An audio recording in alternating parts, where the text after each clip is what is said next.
ကျွန်တော်နေတိုင်းသုံးနေတဲ့ဖုန်းတွေကွန်ပျူတာတွေ AI စနစ်တွေကအရန် smart ဖြစ်တယ်လို့ထင်ရတယ်မလားကျွန်တော်ဗီဒီယိုတွေကြည့်နိုင်တယ် game တွေကစားနိုင်တယ် facial recognition တွေလုပ်နိုင်တယ် internet နဲ့ကမ္ဘာတစ်ဝန်းလုံးကိုချိတ်ဆက်ပေးနိုင်တယ်ဒါပေမဲ့ဒီလိုအရန်ရှုပ်ထွေးရဲ့နည်းပညာတွေရဲ့အခြေခံကိုပြန်ပြီးတော့ကြည့်လိုက်မယ်ဆိုလို့ရှိရင်အံ့ဩစရာကောင်းတော့ရိုးရှင်းနေအောင်တွေ့ရပါတယ်ဆိုတော့ကွန်ပျူတာတွေကနားလေတဲ့ language က0နဲ့1ပဲဖြစ်ပါတယ်ဆိုတော့ဒီစနစ်ကို binary number system base 2လို့ခေါ်တယ်ပေါ့နော်ဆိုတော့ဘလောက်ပဲရှုပ်ထွေးနည်းပညာလို့ပဲပြောဒါ0နဲ့1ဆိုတဲ့ binary number system base 2ပုံမှာအခြေခံတဲ့အကြောင်းကိုပြောပြပေးသွားမှာဖြစ်ပါတယ်ကျွန်တော်လူတွေကတော့ပုံမှန်အားဖြင့် decimal system base 10ကိုသုံးပြီးတော့တွက်ကြပါတယ်ဒါပေမဲ့ကွန်ပျူတာအတွင်းမှာကြတော့အခြေခံကလျှက်စစ်နဲ့ဆက်နွယ်နေပါတယ်အတွင်းပိုင်းမှာရှိတဲ့ transistor ဆိုတဲ့အရန်သေးတဲ့ switch လေးတွေကအရေးကြီးဆုံးပဲဖြစ်ပါတယ်ဆိုတော့အဲ့ဒီ transistor တွေက on ဖြစ်ရင်1 off ဖြစ်နေမယ်ဆိုလို့ရှိရင်0ဆိုပြီးတော့အလုပ်လုပ်တယ်ပေါ့နော် modern CPU တုံးထဲမှာဆိုလို့ရှိရင် transistor ပေါင်း billion နဲ့ချီပြီးတော့ပါဝင်ပြီးတော့အဲ့ဒီ switch တွေကိုအမြန်ဆုံးပြောင်းလဲနေရနေပြီးတော့ကျွန်တော်ဒီကွန်ပျူတာရေးမှာတွက်ချက်မှုတွေဖြစ်လာတာပေါ့နော်နားလည်အောင်ပြောရမယ်ဆိုလို့ရှိရင်ကွန်ပျူတာထဲမှာ cloud တစ်ခုပါတယ်လို့ပဲထားပါတော့အဲ့ cloud ကဖွင့်ထားမယ်ဆိုလို့ရှိရင်1ဖြစ်တတ်မှတ်ပြီးတော့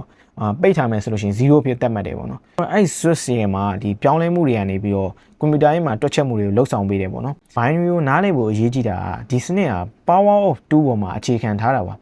ဥပမာကျွန်တော်တို့ decimal 13ကို binary အဖြစ်ပြောင်းမယ်ဆိုလို့ရှိရင်13ကို8 plus 4 plus 1ဖြစ်တဲ့အတွက်ကြောင့်မလို့ binary က1101ဖြစ်ပါတယ်ဆိုတော့ဒါကိုပြန်ပြီးတော့တွက်မယ်ဆိုလို့ရှိရင်1မြောက်8 1မြောက်4 3မြောက်ငယ်1မြောက်1ဆိုပြီးခွဲကြည့်လို့ရတယ်ပေါ့နော်ဆိုတော့ဒီလိုနဲ့ဒီ binary ကကဏ္ဍအားလုံးကိုဖော်ပြနိုင်တယ်ပေါ့နော်ဒီလို binary ကိုဓာတ်ရိုက်ရေးမယ်ဆိုလို့ရှိရင်ရှည်လွန်းတာဖြစ်တဲ့အတွက်ကြောင့်မလို့ programmer တွေက hexadecimal လို့ခေါ်တဲ့ base 16ကိုသုံးနေပေါ့နော် base 16ဆိုတာပြောရမယ်ဆိုလို့ရှိရင်ဗျာ3ညနေ6ထိပါမယ်ပြီးတော့အဲ့6ကိုကြောသွားပြီဆိုလို့ရှိရင် A ကနေ F ထိပါမယ်ပေါ့နော်အကုန်လုံးစုပေါင်းမယ်ဆိုလို့ရှိရင်ဒါ3ညနေ6ထိဆိုလို့ရှိရင်ဒါ10လုံးရှိမယ်ပေါ့နော် A ကနေ F ထိဆိုလို့ရှိရင်6လုံးရှိမယ်ပေါ့နော်ဆိုလို့ရှိရင်နှစ်ခုပေါင်းလိုက်လို့ရှိရင်ဒါ16လုံးဖြစ်သွားပြီပေါ့နော်ဒီပုံစံမျိုးနဲ့16လုံးသုံးပြီးတော့တွက်တာပေါ့နော်ဒါ base 16အနေနဲ့ဒီလိုပုံစံမျိုးနဲ့ဒါ base 16အနေနဲ့16လုံးသုံးပြီးတော့တွက်တာပေါ့နော် hexadecimal ဆိုတာကဒီ binary ကိုပိုးလွယ်အောင်ခြုံပြီးတော့ရေးထားတဲ့ shortcut တစ်ခုပဲဖြစ်ပါတယ် data storage နဲ့ပတ်သက်ပြီးတော့နားလည်ရမယ့်အချက်တွေလည်းရှိပါတယ်ဆိုတော့3ညဒါမှမဟုတ်1တစ်လုံးကို bit လို့ခေါ်ပြီးတော့အဲ့ bit ရှစ်လုံးပေါင်းမယ်ဆိုလို့ရှိရင်ဒါ1 byte ရတယ်ပေါ့နော်ဆိုတော့ပြောရမယ်ဆိုလို့ရှိရင်8 bit မှာ1 byte ရှိရပေါ့နော်ဆိုတော့ကျွန်တော်တို့ဖုန်းထဲက 128GB storage ဆိုတာဒီ3ညနဲ့1ကိုဘီလီယံပေါင်းများစွာထိန်းသိမ်းထားနိုင်တာဖြစ်ပါတယ်